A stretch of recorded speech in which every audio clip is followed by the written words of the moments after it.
Good evening. Good evening. Welcome very, very much to Conversations, where I'm very pleased to be at a conference of the Socialist Scholars Conference, which is subtitled this year, 2 Centuries of Revolution, commemorating the French Revolution of 1789, and is being hosted here in Manhattan at the Manhattan Community College in Manhattan. And they have a host of socialist scholars attending. It's a major event, 7th anniversary event, as I understand. And program with an interview with the Chancellor of the City University of New York, and that is Joseph Murphy. And Joseph Murphy, welcome very, very, very much to Conversations. This has become an annual affair, or it's become associated with the City University of New York, the Socialist Conference. You brought together a tremendous array of social critique and so forth at this conference. It serves well the scholarly community and the City of New York. I'd like to take credit for it. Truth of the matter is that it's been independently organized with many different organizations expressing their support for this conference, and it now, I believe, is in its 7th or 8th year.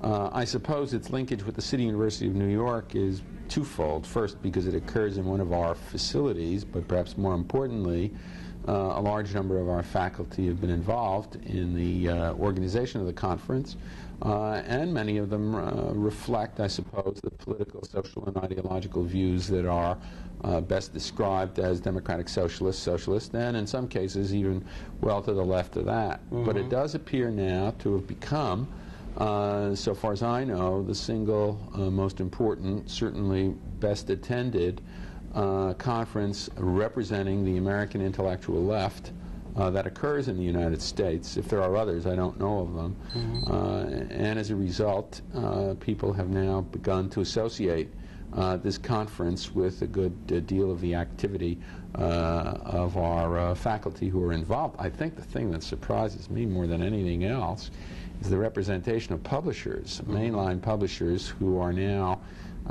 extremely active in the publication of socialist work and political work identified with the political left in the United States.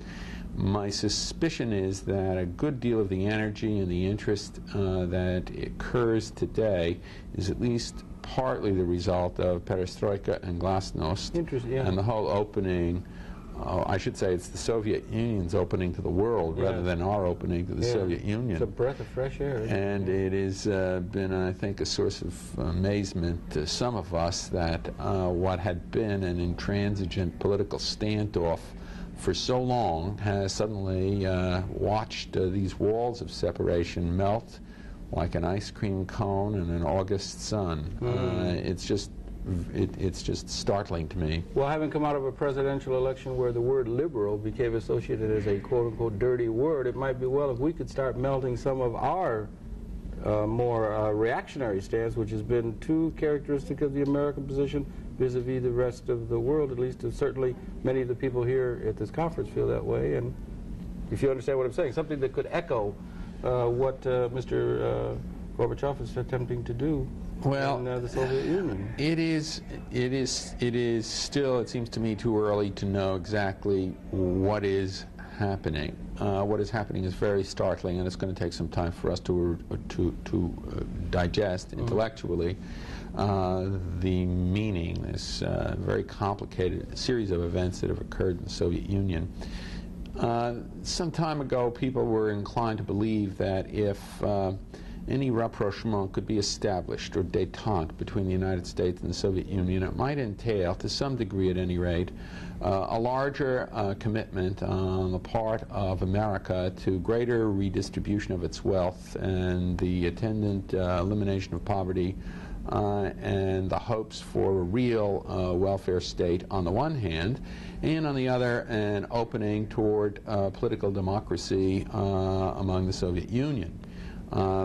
And that our societies would gradually, over time, begin to look more like each other than they look unlike each other. Mm. Now, My guess is that we've not moved in the direction of the creation of a welfare state. In fact, the last 8 years have witnessed the disintegration of what we did have in the way of a welfare state. The Reagan years have yet to be paid for by all of us, but those Reagan years are clearly being paid for by the poor people in America, by minorities, by working class people, and so on. And by many of our more socially responsible institutions. That's for sure, including major public universities that are watching their tax dollars, the tax dollars that normally go to nourish them, not produced. That is to say, far too much of our wealth being in the hands and pockets of the very wealthy, and far too little in the public commonwealth. It has become tremendously concentrated. Robbie Batra says 36% of all wealth now is held by the upper 1%.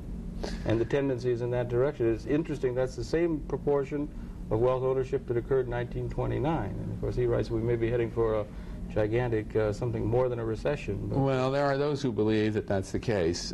Part of the problem of concentrating wealth in the hands of relative few is that the rest don't have the money to buy the objects and goods that are produced by those who have a desire to make profit and invest money with the hope of selling goods produced. So the dislocation that's likely to be occurring right now in our own society may lead to consequences of a very dramatic nature for which we really have no easy prescriptions or answers yet.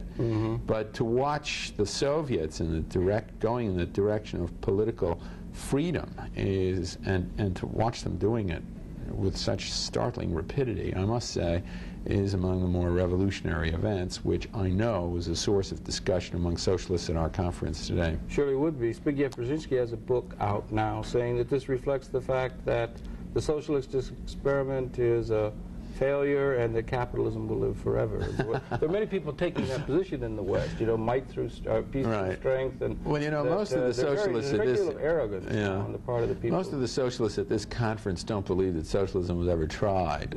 Most of them are, after all, democratic socialists who believe that socialism is a principle of the distribution of wealth and can only exist in a democratic society. Brzezinski's intellectual powers have never been considerable, and they are on this subject even more misguided and misleading than what we've normally come to associate with him.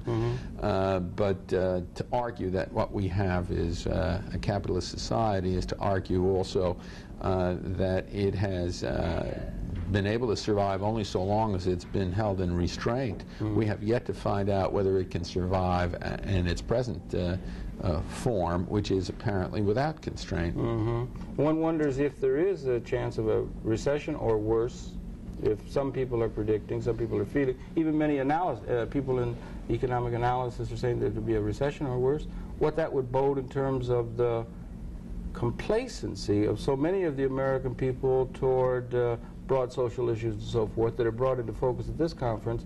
If there were a real economic downturn, the whole dialectic and sense of the broad mass of the American people thinking of a fundamental radical or fundamental alternative might expand. It might be a climate. Well, there are people who've argued this way. Arthur Schlesinger Jr., for example, who really still continues in my mind to personify the liberal left, has argued that the pendulum has to swing back toward the other more liberal pathway as a consequence of what he believes will be very dramatic economic price to be paid for the excesses of the past decade. All the numbers are bad, it seems to me. I mean, from foreign debt to failure of S&Ls, to our domestic deficits. There's nothing that looks terrific. But on the other hand, there are other things occurring that have never occurred before. The globalization of the economy, for example, the very swift growth of technology. All this constitutes new forces, and no one knows quite how to factor them into what's been going on internationally. My own guess is that Schlesinger is probably right about the fact that we're in for some very hard economic times. He's wrong if he assumes that there is an automatic mechanism, an inevitability to watching the pendulum swing back to a welfare state. or to a greater democratization, or to a greater equalization in the distribution of goods, and ultimately in democratic power. That is not what necessarily happens. I mean, the experience of Europeans has not been that. European societies have gone to the right and stayed on the right, gone to the ultra-right, become fascist societies. And that, of course, is as much a possibility as the other. And now it hasn't happened in America yet, although it could. And my own sense is that since I'm not a believer in inevitability, and I believe human beings do, in fact, control history and have the power and the capacity to, especially in democratic societies, to alter historical developments, that we have the capacity, it seems to me, to change the future, form the future, shape the future. That outcome is very much in our hands, and the institutions that exist now enabling us to be able to make the future a brighter and better time for all human beings is possible as well. This university is one. My university, I think, has done more than any institution in America, and certainly in New York, to contribute to the development of a very varied and rich black and Hispanic middle class. Amen. Yes, indeed. And you ought to be, if I may say so, as a citizen, better and perhaps well supported by the citizens and the political leaders of the state than currently they seem to be want to do. We agree with that wholeheartedly. You have you have a particular budget. We do. This year has been the worst budget my university has had in the last decade, last 8 years. And partly the result of structural difficulties, and partly the result of tax cuts that were excessive. The idea that we ought to be involved in some sort of competition with other states to create a more favorable business climate by reducing taxes means that we're in competition with other states to pay less and less for public institutions, and it means that our people collectively who are dependent on those institutions suffer. And my own university is a case in point. And I'm hopeful that the political powers, right now, the ball is in the court of the Assembly and the Senate, but certainly in the Assembly, which is a democratic body and has been elected, has seen as among its principal constituents the City University of New York will bail us out. But the fact of the matter is that the onslaught against working class people in our country and in the city is continued in the onslaught against their prospects for getting a higher education in the City University. Yeah, and it's something that ought to be reversed in terms of the the prospects for this nation. We really do need to open up some way of relating, not only to the, let's say, poor underclass peoples of our own nation, but even in a very real and larger sense to the peoples of the world. We need vision that can allow us to relate to these people if we expect to maintain a national vision that would, or a vision that would ring true or resonate to the international community. That's something that we really do need. Well, things have certainly... This conference perhaps is gestating some of the ideas that could be relevant to that. Well, it's interesting, and my hope is that the conference will be a part of a larger effort to get people to thinking about what the limitations of our policies have been in the past.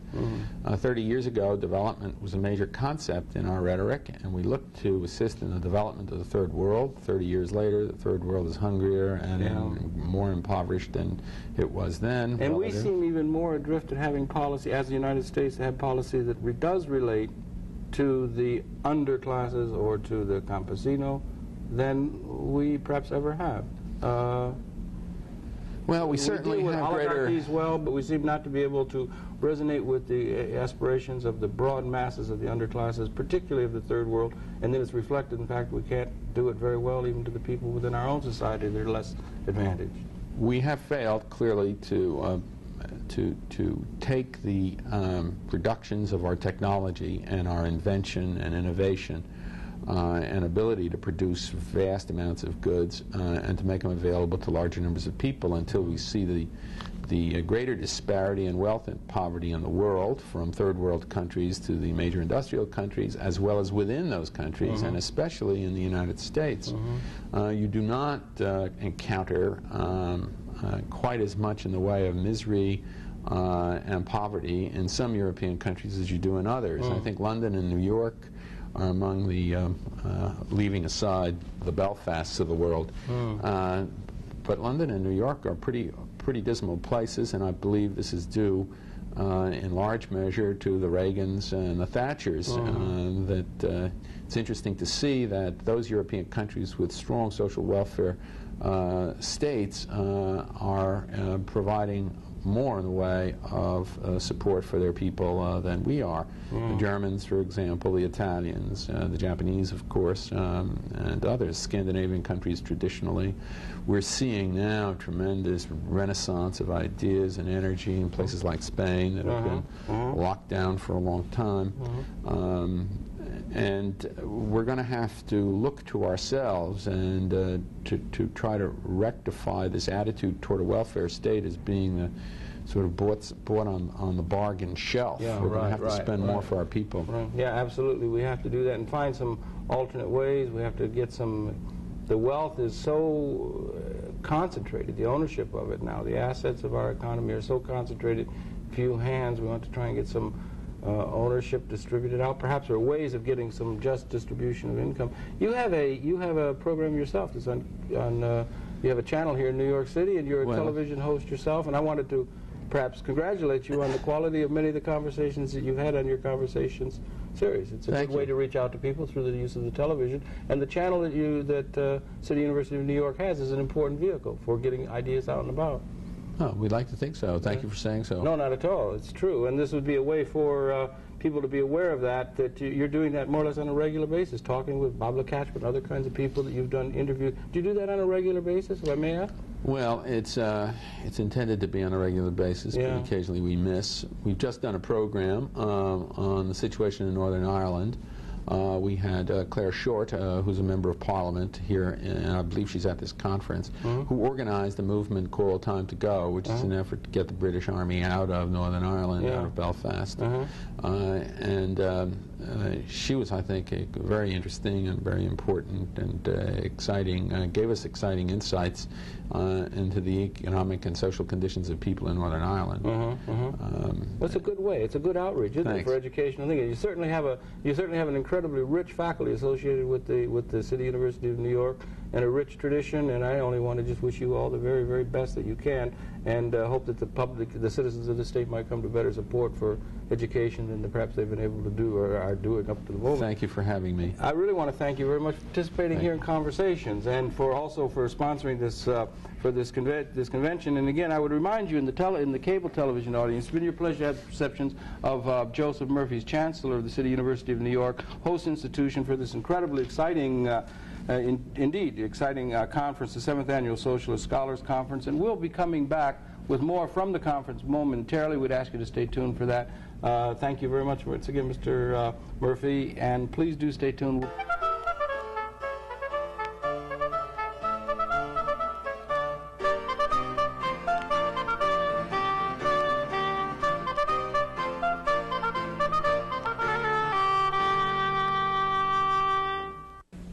Welcome back to Conversations, where we're pleased to welcome to the program now Phillip Agee. Welcome to Conversations. Welcome back to the United States, if I may say so. Thank you very much. And Phillip Agee, of course, is an ex-CIA agent, or a person involved with the CIA who's seen the light and changed his view of things and got into considerable personal difficulty with the United States over the years. And I wonder if maybe you could, Phillip, just for some of the people who might not be directly familiar with it, your history. You were a member of the CIA. You were working as a CIA operative and so forth. Maybe share your own history, your own personal background. Well, it goes back quite some years now. I was finishing my undergraduate studies at the University of Notre Dame in 1956 when the CIA came around and asked me if I would go into what they considered to be their most important training program, the way they would bring in the future executive leadership of the agency. And as I was going on to study law at that moment, I rejected the recruitment approach. But then about a year later, I was about to be drafted. It was when we still had compulsory military services. And so I wrote off to the CIA because they had told me that if I hadn't done my military service, I could do it within this training program. And so I wrote back, and 6 months later I was in the CIA. And they sent me off to military training, basic training, and then officer candidate school. I was commissioned a second lieutenant, worked for a year as an intelligence officer in the Air Force, and then was transferred back to Washington. Went through the year-long training program there, and by the end of 1960, before 1960 was out, at age 25, I was down in South America running secret operations as a CIA officer undercover as a U.S. diplomat in the U.S. Embassy. Having received a fairly good education in the process and the standards and the rigorous standards that they set, or... You know, that's an Am I correct? You think in terms of the foreign services being a very high calling, and you think of other services, but the quality of the people that they bring to that CIA activity, is it a high calling? Is it something Well, like I would say foreign in service, terms of or? the background and the conventional education, certainly very high. They took in about 50 to 55 people a year for this training program. Yeah, and that's not very many. Not at all. And the problem was that I left university with an honors degree in philosophy, Yeah. but with no education. No political education, is what I'm trying to say. Yeah. And I didn't get a political education until I got down to Latin America. And I saw the realities of the situation down there. And little by little I came to understand that the things that I was doing was not really in the security interests of the United States. Rather, they were there for, or we were doing all these things for stability. And here I'm talking about propping up friends, political parties, interfering in elections, establishing trade unions, putting out literature of all sorts, of funding radio stations, all of what is known as covert action operations. Yeah, And these are all based on the collection of intelligence, and then you use the intelligence to try to manipulate events in a foreign country. The end result was that we were seeking stability by propping up the traditional ruling classes of those countries, meaning what they call down there the oligarchies. Yes, These are the few families that over the many generations have been able to corner most of the wealth and income and the land in those countries. And so I gradually turned against the work, and eventually, after 8 years in Latin America, quit. But at that time, it was 1968 by then, I had no intention of writing a book. I was simply going to stay in Mexico and start a new life. Yes. I went to work with the company there, people I had met already when I was in the CIA, and I also re-enrolled in university. I went into a doctoral program in the National University of Mexico on Latin American history and culture and so forth. I thought maybe I might come back to the States to teach at one point. But about a year or year and a half after I had left the CIA, all those old pressures of secrecy and discipline and security consciousness had begun to fade away. And as they faded, I began to think what had previously been unthinkable, and no one had ever done it before, that is to write a book about how the CIA operates abroad. All the different types of operations, but with real operations. I'm describing what I and my colleagues had been doing. Stuff. Yeah, right. Yes. Well, I tried to start that book in Mexico, and I couldn't get the documentation I needed because I didn't have everything in my memory. So, to make a long story short, I left Mexico, went to Paris, then went on to London, and 5 years after I had started, I had the book finished. And that is the book which is known as Inside the Company, CIA Diary. It was first published in Britain in order to avoid censorship in the States, and then it came out in, I think, now 29 languages. Amazing. And what year did that come out then? First came out in 1975, and it's still coming out. It's still coming out, and it's still a box of that because you're showing that. I wonder if we could back up a little bit. One goes to the CIA, and you think of many friends I have, or friends and acquaintances who had worked with the OSS in the Second War, and the growth of the intelligence capability of the United States, which many of the people feel they were serving good purpose when they were involved in that. Do you understand what I'm saying? And intelligence is important, government need information and so forth. When, if we have, did something change that put the United States into a position which seems now to be using covert action, this kind of intelligence gathering, to only prop up oligarchy governments? When did the United States go wrong, if they did, and why did the covert action and the work of the CIA become so important in terms of our foreign policy initiatives in view of the world, in your estimation? If you understand the transition I'm trying to see between the end of the Second War and that kind of thing. Yes, it's easy. We could talk about this for hours, you know.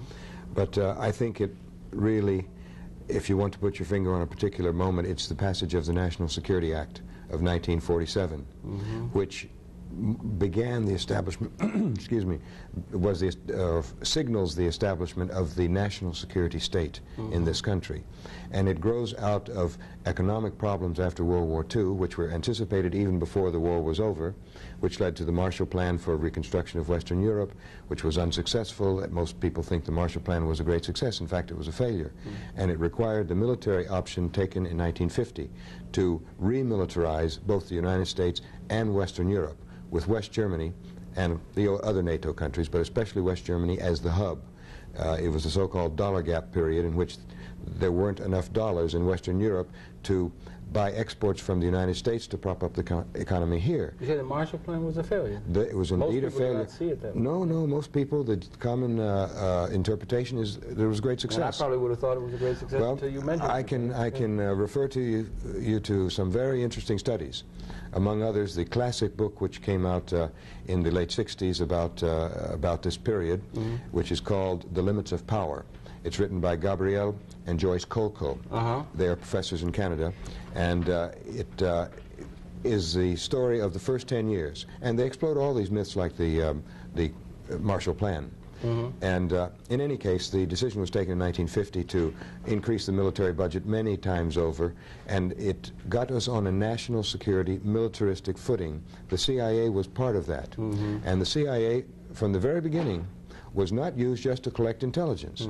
That's what one feels that an intelligence service should do. Collect information, process the information, and then present it to the policymakers like the President, the Secretary of State, Secretary of Defense, for their decisions. Yeah, but they got doing policy things, they're setting policy themselves and carrying it out. Well, in actual fact, at the very first meeting of the National Security Council in 1947, after the bill was passed and signed by Truman, and Truman was in the chair at this meeting, the decision was taken to set aside $10 million for secret CIA intervention in the upcoming Italian elections, which were scheduled for April 1948. $10 million, a huge amount of money in those days. And this money was set aside because there was fear that a left-wing coalition of socialists, communists, and others would win the first elections in Italy after liberation in 1944 from fascism. The reason was that these political forces had been the backbone of the resistance to more than 20 years of fascism in Italy. And so they came out of the war very strong. And the fear was that they might win these first elections. So the money was passed out, these $10 million, through front organizations in Italy, through the Vatican, through Italian-American organizations in this country, and the result was that the Christian Democrats, that is the far right, the conservatives, won the elections. And that wasn't the end of it. Over the next 30 years, more than $100 million went to the Christian Democratic Party of Italy. Just in Italy alone? To keep them in power, exactly. So the die was cast in terms of... Exactly. As late as 1976, President Ford approved $6 or $8 million to the Christian Democrats for the elections that were scheduled for June of 1976. So you see, it's a continuing thing. And it wasn't just Italy, but the euphoria after the 1948 election operation in Italy led to the creation of the bureaucratic structure to repeat this all over the world. And I myself was involved in Latin America. Yeah, you were one of those that had been recruited to carry this out. That's right. And so this is what you have the CIA doing from the very beginning. And I am very strong about, or feel strongly about, the point that the United States needs an intelligence service. But the United States, we need an intelligence service that keeps the peace, not one that is used to wage terrorist war against defenseless peasants in Central America. And that is the way the Reagan administration, and now the Bush administration is threatening to continue, has been using the CIA, but it's not anything new to them, because also starting in 1947 there were paramilitary operations against every country of Eastern Europe. They were the Contras of that period. Absolute failure. Those operations went on from, at least from 1947 until 1955, and not one of them succeeded because the U.S. side, the forces that we recruited, trained, and dispatched were like the Contras. They had absolutely no political base. They had no popularity. The people in the late 40s and early 50s had served in the Nazi puppet regimes of the occupied countries of Eastern Europe during World War II. And with the retreat of the German forces, these people came with the Germans, and they ended up after the war in displaced persons camps. Many of them. And that's where the CIA screened them, selected them, recruited them, trained them, and then dispatched them through the so-called black overflights or maritime infiltrations to try to carry out sabotage, terrorism, foment rebellion, that kind of thing, just like the Contras have been doing in the 1980s in Nicaragua. So all of these things begin at the beginning, back in the 1940s, and they are continuous and all 42 years of the existence of the CIA. So you have the attempt to penetrate and manipulate the institutions of power of other countries through covert interventions, known as covert action operations or special activities. And this is the subversion, really, of so-called pluralistic democratic institutions, because obviously, to the degree that a foreign political party or a trade union or a media institution like a newspaper are controlled by foreign power, i.e. the CIA and the United States, to that degree they're not free at all. And it's all done with money and with people who've been corrupted, paid salaries and so forth. And that influence is becoming and growing stronger all the time around the world, in the third world countries of the world? That has been the attempt. The goal has been control. That's the bottom line. Control is a word that every CIA trainee learns very early on. It means long-range control of the natural resources, of the labor, and of the markets of foreign countries for the benefit of United States multinational corporations. That's what it comes down to. And that is defined as the national interest. That's defined as the national interest. Of course, in order to effect this control, it takes a lot of political repression, because not only are there these operations to influence elections, or to collect information, or to establish trade unions, or influence the media, even to control it, to finance it, to establish newspapers, for example, or magazines. But there is what are known as liaison operations. This is a form of counterintelligence in which the CIA works with other foreign intelligence and security services all over the world. It started with the British right after World War II, but it expanded all over the world, and the CIA set up subsidiary intelligence services all over the world, beginning, for example, in Greece. You know, the civil war that raged in Greece from 1947 to 1949, we, the United States, intervened militarily on the side of the far right in Greece, which won the war, and in the aftermath the CIA set up the KYP, or KEEP, KYP being the Greek initials for Central Intelligence Agency. They just gave it the same name. And this was the instrument for political repression and control in Greece for many, many years to come, leading up to the fascist coup in Greece in 1967, when the liaison officer of the KEEP, KYP, with the CIA station in Athens, became the leader of the military junta. His name was Colonel George Papadopoulos. Yes, right. And he was the liaison contact with, or principal liaison contact, meaning he was paid a salary, no doubt, by the CIA. Well, they set up the Korean Central Intelligence Agency. And to this day, although it has a different name, this has been the institution for political control and repression in South Korea. And I could go around the world giving you examples. But today, you can be sure, as sure of this as you are of your own name, that the CIA is working every day, round the clock, with the murderous security and intelligence services of El Salvador, which are the same as the death squads, which have wiped out more than 70,000 people since the U.S. program began in Sirius in 1981. 70,000 people, and this is one of the principal elements of any counterinsurgency operation. You know that they've been getting more than $1.5 million a day. In these 8 years, they've gotten $3.5 billion. The CIA put millions of dollars into the electoral campaign in 1984 to get Duarte elected, which they succeeded in doing. And the work with the security services in El Salvador is one of the grisliest activities in our day right now. All the while we're preaching anti-terrorism and so forth. We're some of the of course, but biggest terrorist operations in the world. We're fomenting state terrorism all over the place. How has it been? We had a revolutionary tradition in the United States. We came out of the Second War and into the anti-colonial era without perhaps the same baggage that many of the European countries did vis-a-vis the colonized world and so forth. There was a good deal of reservoir of goodwill, or sense of goodwill or feeling toward the example and the example of the United States, and one wonders where and how we went wrong to where the United States seems now to have gotten itself irrevocably into a position of respecting only oligarchic and stable right-wing governments almost around the world. And how has it been that we've gotten ourselves into that position and unable somehow at a policy level or at a philosophical level, political leadership level, with some system that allows us to relate in some manner or means to the aspirations and the needs of the vast majority of the masses of the people of this planet? Where have we gone wrong, and is that a major problem? We don't have a political philosophy that allows us to relate to the needs of the underclasses of the world. I think that's been from the beginning, and I would take issue when you say that we had our own revolutionary tradition. I would say, and I think the evidence is overwhelming, that the framers of the Constitution, the Founding Fathers, were this oligarchy we're talking about in other countries. And if they started out as an elite governing body, which they were the bankers, the merchants, the landowners, the lawyers, the slaveholders of colonial society. They were the people with the money, in other words, and they wrote the Constitution to preserve and enhance their own private wealth. They were scared to death of democracy. And there's evidence after evidence. I refer you to, and all the viewers, to a recent book just out a couple of months ago, published by South End Press. It is called Toward an American Revolution.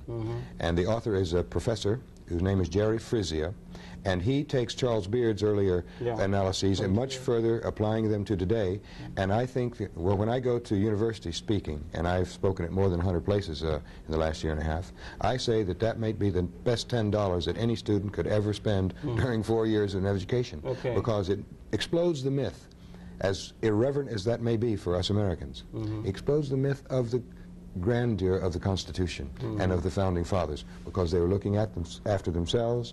They were scared to death of democracy, of real democracy, and they wrote out of the political process completely all of the indentured laborers, all the men without property, all the Native Americans, they were savages, all the blacks, most of them were slaves, and all of the women. Well, and they started the Constitution, we the people of the United States, and they were less than 10% of the people. Well, democracy was a new idea in a certain sense in the political frame of reference. Yes, but it hasn't changed that much, I don't think. You know what we have in the United States today? What do we? We have 2% of the families in this country owning 54% of the net financial assets of the United States. 5% virtually on it all. Well, I used to think that the concentration of wealth and income in Latin America was a scandal until I began to see what it was in the States, and that figure of 2% owning 54% is not something out of the air. That comes from the Catholic bishops' pastoral on the economy. And the trending is that it becomes more and more concentrated as you and I sit here and talk. Well, we've just seen in recent days that during the 8 years of Reaganism, the rich people in the United States have gotten a whole lot richer, and the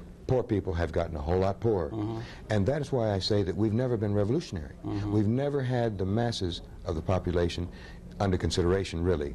It's been stabilizing the situation, keeping them under control, having escape valves so that poor people can get rich if they're very lucky. But it means that 1 in 3 Americans do not have the slightest chance or hope of ever realizing the American dream. 1 in 3 Americans is illiterate, either totally, or 1 in 3, it's that high, either totally or to the degree that they cannot function in a society based on the written word, such as street signs, for example.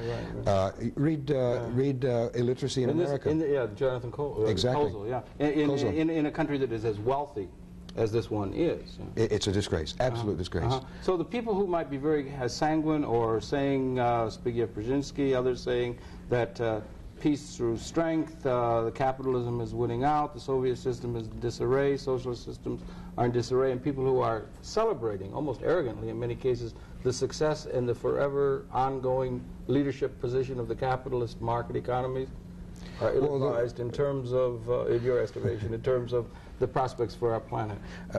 I think that a lot of changes, of course, and the arrogance is running so I believe very strongly that the CIA's support to torture abroad, the institutionalization of torture in country after country around the world, the support to the security services that repress and murder their own people, to the death squads, this very nasty and grisly activity, along with all the other things that the CIA does abroad, the subversion of democratic institutions, the overthrow of democratically elected civilian governments and their replacement with military dictatorships of a neo-fascist stripe, all those activities proceed from our domestic system. When I was a CIA trainee, I was taught that the Soviet foreign policy, expansionism, belligerence, and so forth, was a direct product of their internal system. That is, the requirements of the Communist Party of the Soviet Union to maintain a monopoly on power. Well, I think any political scientist would agree. A nation's domestic system determines its foreign policy. And if we have elite control in this country, controlled by people who come from those 2% of the families that own 54% of the wealth, then those people are defining the national security. and they're defining it in their own interests, just as the framers of the Constitution wrote the document in their own interests. And they wrote it because they wanted to have the people who own the United States govern the United States. How do we deal with this? We still have that situation. And again, we talk specifics about the book. How do we deal with that kind of a situation as far as the United States is concerned in your estimation? Is the political process of trying to find a meaningful reform or transformation through the mainline political parties, or how do we do it? Do we need political leadership, or what is Absolutely. What is the path that you could see? Well, of course, I see the Rainbow Coalition, that movement, as very, very positive, because it is widening the political debate. Yeah. It is bringing concepts such as economic violence into the mainstream, whereas up until now these concepts were fringe practically. And so I think that that's an extremely important movement, and when I see the weakening of the CIA as a very important element, I see it as an element which will help liberate other people, because the struggle of the people of Nicaragua is our struggle. Every victory of the Nicaraguans, the Cubans also, is our victory, because that weakens the imperial project begun more than 200 years ago. And it means our own changes and liberation in this country are that much easier. That's why it's very important to be in solidarity and to work with those people. It's a little bit difficult for Americans to be able to start thinking about, if you say liberation movements of people, third world peoples and so forth, what they're going to liberate themselves from in many, many instances is the hegemony of the United States of America. Absolutely. And the United States of America becomes the bastion of conservative reactionary power, or in other words, in a certain sense, the enemy in the minds of increasing numbers of people, particularly in the developing world. They have that view of the United States. That's something that's a very little hard for Americans to swallow when they like to think about this as being the fount of wisdom and all good things in this world. Yeah, well, if you understand what I'm saying. Absolutely, and the symbolism is in the flag, as if we're one nation, undivided, with liberty and justice for all. Whereas in actual fact, that symbolism covers what is basically a fractured society. And when you speak of the United States in the interest of the United States, it's not all the people of the United States. It's those very few who run and control the United States. These activities of the CIA abroad, which I've been discussing, are in the interests of those few people. The CIA, when it supports death squads, is doing exactly what it's supposed to do, because the CIA doesn't have its own policy. It is told what to do by the President of the United States. It's his instrument, and he uses it as he wishes. Of course, he tries to deny certain things and keep a distance, like Reagan did, from all of the Oliver North stuff. But in actual fact, the CIA does not have its own policy. And for that reason, it is told to do things that are in the interest of not the vast majority of Americans, not yours, not mine, but in the interest of just a few people whose wealth is based on the operations of American companies in countries around the world. So when Brzezinski or someone else talks about America, that is a typical figure of speech used to make it look as if we all have common interest. When in actual fact we don't at all. There is no way you can define national security in this country which would be in the interest of all the people. That's why it's so important to think in terms of breaking the imperial project begun a long time ago, that is, as it's manifested abroad, and also within the United States to create a real democracy, a government which serves the interests of all the people and not just the priorities of very few. Each person can have a vote in this country where they can vote in an election. Less than 50% do. We do it to that degree, then have in a certain sense a political democracy, in that there are these party systems allowed and so forth. Economically, we're very much of a plutocracy. I mean, the ownership, as you point out, 5% owning 54, 2% owning 54%, and 5% virtually perhaps owning it all. Most people only have a wage relationship to production and so forth. Gives us a problem in terms of that broad perspective of how we can see some sort of a transformation. But we have this kind of a situation now, and one wonders how are, in your estimation, you have 60 to 65% of the population vote Mr. Reagan, who was in a very real sense reactionary, both domestic and on an international scale, most popular president to leave the presidency in these many decades. And how do we explain the fact that there are so many people who are in support of him and what was going on, even though it was acting against the interests of many of the people of our country and the world? I mean, is it a matter of the media? Is it a matter of, do you understand? Well, yes, well, I'll give you an example. This illustrates the problem and the solution. A recent poll a few months ago was taken on Americans' attitudes toward El Salvador, toward the government of El Salvador. And you know, this is the Duarte government. It's the one that's received $3.5 billion, $1.5 million a day, which exceeds the national budget. It has been heralded from years now as the showcase of the restoration of what they call democracy in Central America. Americans ought to know something about the government of El Salvador. All right, what is the result?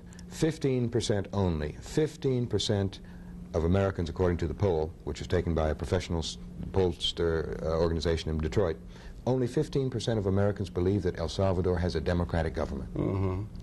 33% of Americans, according to the poll, don't have the slightest idea what kind of government El Salvador has. But then the revelation, 35% of Americans think that El Salvador has a pro-Soviet government. Good Lord. Now, they didn't say what the other 17% thought, but it doesn't surprise me if they have Duarte confused with Khomeini and think that there's a Islamic fundamentalist government in El Salvador. It's ignorance, it's apathy, it's lack of interest, really, that keeps Americans badly informed. It's becoming worse? The problem. Becoming worse? Yeah, well, of course, it's the schools. Every survey of Americans' ability in mathematics and geography and you name it, practically, it's shocking, because I'm over in Europe where people are really being educated, and where children, that is, young people, are paid to go to university. They don't have to mortgage the farm to go to university. They get a stipend from the government because those governments realize that the future is in the youth. And they should be given every opportunity to have an education. And here we do not. And they have the self-serving kind of thing, and the United States is going in this direction. You're also in touch from Spain, and you were in Spain partly because it was a little bit difficult for you to be here. People thought you were subversive or something of that sort of thing, but you had to, I mean, people in the government were seeing you for having... Well, it's a long... You had some difficulty. Yeah, it's a very long story. I had terrible difficulties. It's in this book, in fact. Right, let's people know that right now. Maybe you could come in tight, and let's show that. Phillip Agee. This is the latest one. It's called On the Run. Just out now. Lyle Stewart. It came out a year and a half ago, yes. Okay, yeah, so you've got that in there, this thing about your... That's the whole story of the last 20 years of my life since I left the CIA. It's a whole series of adventure stories about how they followed me around in the streets. The CIA knew I was writing my first book. This is the early 70s. They followed me around in the streets, these teams of people in Paris and in London and Madrid, and I went underground in Paris. A couple of young Americans befriended me, and they gave me money when I had no money for food. I was destitute, trying to get the book done. They gave me a typewriter when I had no typewriter to work with. And it turned out that by chance I discovered inside the typewriter a radio transmitter secretly hidden in the case of the typewriter, which allowed CIA people to locate the secret place I was living underground. And I caught the monitors the minute they caught me. It was a very emotional scene. Yeah, imagine. And then I went on to finish my book, and it also includes the stories about how I was expelled from Britain, how I was jailed and put in prison in Germany, and then expelled, kidnapped in France, and expelled from Holland, from Italy, not allowed to enter Norway. I mean, it was just going on for several years. Sorry you had to go through all of that. Well, you know, I expected retaliation. Because you had been saying some things about the CIA and the system of American we're driving them crazy. That, not just I mean, they always like to focus on me, but in fact there was hundreds of people involved. Well, John eventually came along in this anti-CIA campaign, and there were journalists of every sort all over Europe, and in fact all over the world, who were working on exposing the CIA in their own countries. That is, the operations and the people that do it, because those are the two factors that are most important in weakening the CIA as an instrument for political repression or for subversion of democratic institutions. It's in our interest to try and weaken the instruments of our foreign policy in a certain sense. Well, the policy hasn't changed. Policy has been the same since Truman. And if there were justice in this world, Truman and every president since him would be in prison or would have ended up behind bars. Because Article 6, I think it is, of the Constitution says that treaties will be the supreme law of the land when signed by the President and ratified by the Senate. And we have violated treaties constantly every single day since 1947. And so that alone, not to mention a lot of other things, should have brought these presidents behind bars. And Reagan himself should very well have been impeached because of the Iran-Contra affair. But the powers that be in this country did not want another constitutional crisis or a crisis of legitimacy that calls into question the whole system. Yeah, one wonders if they're able to just do that so cavalierly without there being, I mean, the North trial is on now, and whether or not the whole story is written on that, one wonders if there is likely to be any any action brought against, or any involvement of Mr. Reagan, Mr. Bush, or any of the others who might have been involved with drug smuggling and all kinds of things that were coming out of Central America. It's incredible. It's incredible. You know, we've had some criminals in the White House, but they became criminals after they got in. Yeah. This one is a criminal before he even got into the White House. And you know why? Mr. Bush. Yes. The reason is that an illegal Contra resupply operation at a time when the Congress had called off the money, and it was that was financed by the cocaine barons of Colombia, was run out of Bush's office during 1983, 84, and 85. That's established and clear and of course, it's been in all the newspapers. Now, you how put can it all something together. like that? How can something like that go on without there being? I mean, what are we to think when something like that could go on and the man still serves in the office? Because nobody wants another crisis like they had with Nixon and Watergate. An impeachment process just makes the ruling elite in this country quake because it brings the system into question and the legitimacy, I mean. And we have rules of the game in this country, political rules of the game, established by the Constitution, which keep the debate very narrow. And the Constitution, these rules, are very hard to change. What it does, really, is create the situation in when we go out and vote Republican or Democratic, we are basically making a choice between, on the one hand, Tweedledee, and on the other, Tweedledum. Because you can imagine a much different scheme of government which would serve people where you wouldn't have homeless, you wouldn't have illiterate, you wouldn't have people who are hungry. We have the means to create that society, but under these rules of the game, we can't do it. Under the it rules doesn't happen. We have not only our own society, but the world in a very real sense. I was asking before, you're in Spain, and the vision of the United States of America among the peoples, Asia, Africa, and Latin America, is the vision of the United States of America is in decline in the minds of the masses of the people? No, there's a distinction in anybody who's politically aware, in his mind or her mind, between the government and the people who run the United States, the economic forces behind the government, and the people of the United States. I have had the most marvelous reception everywhere I've gone, from ordinary people, because they know that I am not part of that ruling elite or clique, not part of political repression anymore, that kind of thing. So my receptions have been fantastic, and people know that there is a difference. They know that there are Americans at work every day in this country to try to change the system, to work in solidarity with the people of El Salvador, or with Nicaragua, or with Cuba, or with Grenada, even now, but much more so before the collapse of the revolution there, and with peoples all over the world who are trying to change the system. They are trying to break the control of generations of these so-called 14 families in El Salvador, or the oligarchies elsewhere in America. The oligarchies of the world. Of the world. But we have to do that here, too. We could take a lesson from them, and one of the points I try to make to all the students I talk to is that they should look to the students of El Salvador right now for an example, because those students of El Salvador are going out on the streets constantly. They are laying their life on the line every day for what they believe in, to create a just and better society for everybody, just as the Nicaraguans have created a revolution in the name of the poor of that country and the oppressed. I guess what I was saying, the masses of the people of the world are less inclined towards seeing the United States in favorable terms than they have. We're losing ground among the masses of the people of the world, the United States of America, the official capacity and representation of the United States of America. That's right, because people see that I mean, it's true, the official acceptance, or let's say the acceptance of official policies in the United States, meaning whatever comes out of the government, is certainly in decline, absolutely, all over the place. But people there know, they know perfectly well that there is a whole movement going on in this country for change, and it may be weak, it may be small, it may not be as strong now as the one issue like end of the Vietnam War, that kind of thing, but that there are Americans working on it, and so America is basically admired and loved by people all over the world, for the popular culture, for example, for the diversity, for the spontaneity, for the civil liberties, for things like that.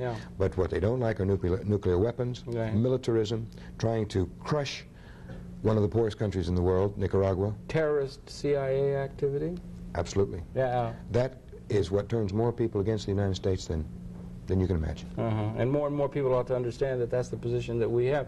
We really do need some sort of a philosophy, political philosophy or vision that allows us to relate to the needs of underclass, poor people of the, not only of the world, but also of our nation. I mean, we have streets filled with homeless and that sort of thing. We really do need that. That does not seem to come out of the mainstream political, the political dialogue. We try to vision neutralize that it. relates to that need on a third, and that's part of a national strength, as it were, in terms of in the most realpolitik kind of terms. We do need that kind of vision, and we lack it. I mean, the United States of America does in its tradition. Our problem is that elitist view that we've been talking about. But what we do in the United States is we allow, or officially we allow these people to be neutralized so that they're not a political threat. There was no demand for crack in 1980-81 because there was no such thing as crack practically. This was invented, and the demand was invented. You hear this talk about stopping the demand side rather than the source side. Well, in actual fact, this crack epidemic in the United States right now raises some interesting questions. For example, isn't there some kind of political dividend that for every ghetto youth who gets on crack or gets addicted to some other drug is one potential political activist less who has everything to gain by radical change in this country? This is a whole generation. There are millions of kids who are being turned on to crack and off to politics. Yeah, and particularly when you see that the government at the highest levels have been involved in the bringing of drugs into this country knowingly. It makes it just seem almost a question that the realities of the situation have to be called into question. And it seems to me, if I may, your work and your books and your activity and so forth has been one of the leading people who are bringing us a new kind of vision, a different kind of vision. You did it at a considerable personal discomfort to yourself and so forth, and I want to just thank you personally for all your work over the years and so forth. And of course the book, let me show it once again, On the Run, Phillip Agee, and it's 5 books now that you've written over the longer haul, and he keeps working on these issues, and it's been your pleasure. I want to thank you for that, and particularly for participating in conversations here. Thank you very much for the invitation. Interesting series that we've got, interesting conference that we have here. What is it? The Socialist Scholars Conference here in New York City, where we are now talking, and I want to again thank you very much, Phillip Agee, for participating. Well, I'm very happy to be with you. Okay, fine. It's your pleasure, if I could say, then it has, of course, been Phillip Agee, your pleasure to have these perceptions. We'll be doing more next week from this conference at the Socialist Scholars Conference in New York. That's it for this particular segment. We'll see you again next week. Phillip, once again, thank you very much indeed. Good night. We'll see you next week.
Stopping the demand side rather than the source side. Well, in actual fact, this crack epidemic in the United States right now raises some interesting questions. For example, isn't there some kind of political dividend that for every ghetto youth who gets on crack or gets addicted to some other drug is one potential political activist less who has everything to gain by radical change in this country? This is a whole generation. There are millions of kids who are being turned on to crack and off to politics. Yeah, and particularly when you see that the government at the highest levels have been involved in the bringing of drugs into this country knowingly. It makes it just seem almost a question that the realities of the situation have to be called into question. And it seems to me, if I may, your work and your books and your activity and so forth has been one of the leading people who are bringing us a new kind of vision, a different kind of vision. You did it at a considerable personal discomfort to yourself and so forth, and I want to just thank you personally for all your work over the years and so forth. And of course the book, let me show it once again, On the Run, Phillip Agee, and it's 5 books now that you've written over the longer haul, and he keeps working on these issues, and it's been your pleasure. I want to thank you for that, and particularly for participating in conversations here. Thank you very much for the invitation. Interesting series that we've got, interesting conference that we have here. What is it? The Socialist Scholars Conference here in New York City, where we are now talking, and I want to again thank you very much, Phillip Agee, for participating. Well, I'm very happy to be with you. Okay, fine. It's your pleasure, if I could say, then it has, of course, been Phillip Agee, your pleasure to have these perceptions. We'll be doing more next week from this conference at the Socialist Scholars Conference in New York. That's it for this particular segment. We'll see you again next week. Phillip, once again, thank you very much indeed. Good night. We'll see you next week. Okay.